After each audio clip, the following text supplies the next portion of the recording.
انتخاباتی نهێنی و کاری سیاسی مەوسا شێخ محەممەدی بەرزنجی لە کێوە دەست پێ دەکات لە ساڵی 1970 بیرمان کردو مجموعەیەک لە ئەهلی علم و مجموعەیە لە ڕۆشنبیرانی لە حتا لە پەرلەمانی بەریتانیا جارێکە ئیجتماعێکی گەورە بوو معارضی عێراقی لێ بوو وتم ئێمە چکراین بە چوار بەشەوە ئەوەی کە ئێمە کە بە چوار بەشەوە ئەم پەرلەمانەیە بۆچی ئێوە درەنگ لاتەن بە مەسەلە نەتوانێتەکاندا یەک لیتر ئاو نەک نەوت یەک لیتر ئاوی کوردستان بۆ غەیری کورد بەبێ ئیجازەی خۆیان حرامە. ساڵی 1970 مەوسا شێخ محەممەد بەرزنجی بە سەردانێکی تایبەت ئەچێتە لای ئیمام خومێنی لە ئێران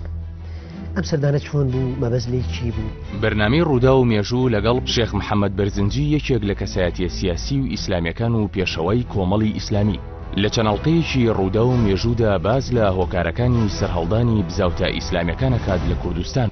ئەم شەو کاتژمێر 9:05 لە NRT-ەوە پێشکەشتان دەکرێت.